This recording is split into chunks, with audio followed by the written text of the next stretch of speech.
নমস্কার, আমি সত্যবার্তা থেকে মৃণালকান্ত সিংহ বলছি।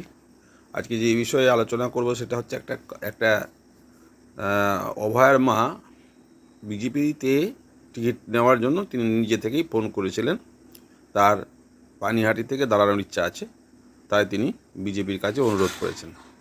আজকে একটা নামকরা সংবাদ মাধ্যম তাতে একটা ডিবেট হচ্ছিল।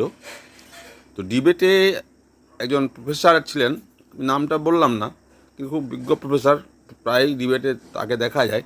তিনি অভয়ার মায়ের কথা বলতে গিয়ে যে আসছে এই যে বিজেপিতে জয়েন করেছেন, তখন যদি বলতে গিয়ে তিনি বারবার অভয়ার মায়ের মৃত্যুর কথাই বলেছেন। অভয়ার মায়ের মৃত্যুর ঘটনা, মানে কথাতেই তিনি অভয়ার মায়ের মৃত্যুর কথা বলেছেন। কিন্তু তিনি এটাকে শুধরে নেননি এবং ভাষণ তিনি শেষ করে চলে গেছেন। তবুও তিনি এটা ক্ষমা স্বীকার করেননি যে আমার ভুল হয়েছে, অভয়ার মা না অভয়া।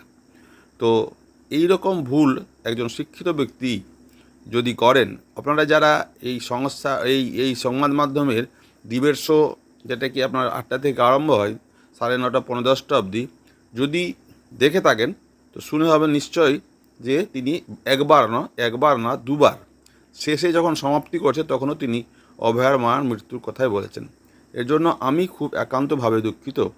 অভয়ার মা রাজনীতিতে আসছে তার ব্যক্তিগত ইচ্ছা, কিন্তু তার সম্বন্ধে আলোচনা করার জন্য একজন যদি প্রফেসর হয়ে বারবার যদি ভুল, যে ব্যক্তি মরেননি তার সম্বন্ধে যদি মৃত্যুর কথা বলে, আর সেটা ভুলবশতই বলেছেন উনি, কিন্তু তার ক্ষমা চাওয়া উচিত ছিল কি না সেটা আপনারা বিচার বিবেচনা করে দেখুন। তার ক্ষমা চাওয়া উচিত ছিল। অভয়ার মায়ের রাজনীতিতে আসার ইচ্ছা হয়েছে, তিনি বিজেপিকে আগে তারা বিজেপির এগেনস্টেও কথা বলেছেন, কিন্তু শেষে তিনি কেন ভেবেছেন যে বিজেপি দলে গিয়েই হয়তো তার মেয়ের সুবিচার পেতে পারেন। একটা কারণ আমি দেখছি যে সিবিআই যখন তদন্ত করল, প্রধানমন্ত্রীর দপ্তরের আন্ডারে সিবিআই, তাহলে সিবিআইকে নিশ্চয়ই প্রধানমন্ত্রী কোনো তদারকি করছিলেন না। না হলে সিবিআইয়ের উপর প্রভাব যদি থাকতো তাহলে অভয়ার বিচার ঠিক হতো। এর মানে এতে তো বিশ্বাস করেন যে প্রধানমন্ত্রী সিবিআইকে কন্ট্রোল করেন না, তারা স্বাধীনভাবে যেটা করার সেটাই করছেন, এবং তার মাঝখানে তারা যদি কোনো কিছু উপঢৌকন নিয়ে আসল বিচারটা করেননি, তার জন্য সিবিআই দায়ী।